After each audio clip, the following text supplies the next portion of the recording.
Hey guys, welcome back to the Basement Workshop.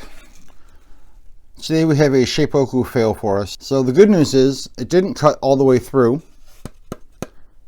the wasteboard and damage the brand new aluminum bed, but it did massively mess up my design. This is the second piece that I was cutting out. So it would have been 1, 2, 3, 4. So piece 1 was fine. Piece 2 got messed up. Starting on piece 3 is a little messed up there, but I can sand that out. What happened?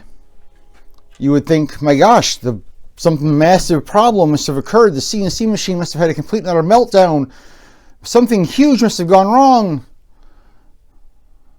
That's it. Itty bitty screw. That's what messed up the whole CNC machine.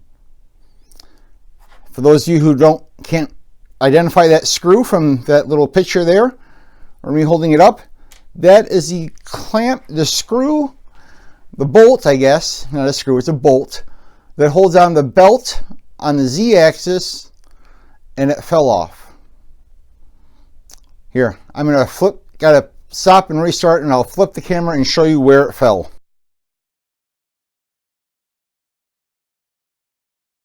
So hopefully I've dropped an image in already of the screw stuck in there. But right there, you can see kind of a big chunk taken out of my belt. The screw fell from here straight down into there and jammed itself in and wouldn't let, this was so tight, obviously, that it cut up here and just jammed itself in there, wouldn't let the axis move on this side. And the other side was just grinding away. Oh, what a rough day. Poor CNC machine. So I guess I should have used a little bit of Loctite on that bolt. I guess a drop or two of the light grade Loctite would have been a huge saver for my machine. Fortunately, the bird doesn't seem to be affecting the V-wheels. It doesn't jumping on the little burr that it created there. The V-wheels don't seem to have any damage from it occurring. It was down below the V-wheel. So even though it took a big chunk out of my rail, it doesn't seem to affect the CNC machine after I took the piece out. Luckily, the brand new belt that I put in is not stripped. The teeth in the belt seem good. As you saw, there's another project already in the machine that I've already run, and it runs just fine. So looks like I got really dumb lucky. Lesson learned though. If you have a CNC machine, guys, you should be checking on it often. I check mine. I set a timer on my phone because I do forget that it's running because I run it so often. I set a 45-minute timer on my phone to go off, and I just hit repeat. I recommend it if you're someone who forgets that it's running because you have it running so often and you don't run it very often.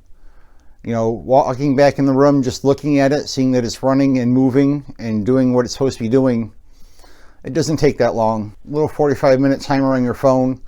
Most of us carry a phone with us all the time. If you have closed circuit so you can see it on your phone and just pull it up on your phone and look at it, that'd be really awesome. I really wish I had that on mine. Might be an upgrade that I do someday. Be kind of a cool upgrade. Not something that's in my wheelhouse or my knowledge base, but would be a really cool upgrade. The video I did for the upgrade of the belts and the V-wheels got messed up because my phone gets full. I have a really junky phone and a really expensive CNC and laser and all this other equipment, and I have a really junky phone with no memory, and my camcorder is horrible. But I am buying a new camera this week, so hopefully that'll get better soon. Alright guys, well, good luck. I just thought I'd drop you guys a massive Shapeoko fail, but at least I didn't damage the machine too badly. Some new gouges and scratches in it, and a messed up piece of cherry wood. I gotta say, I got off pretty lucky today. No damage that's gonna affect the machine past making it look a little bit more ugly. I'll take that.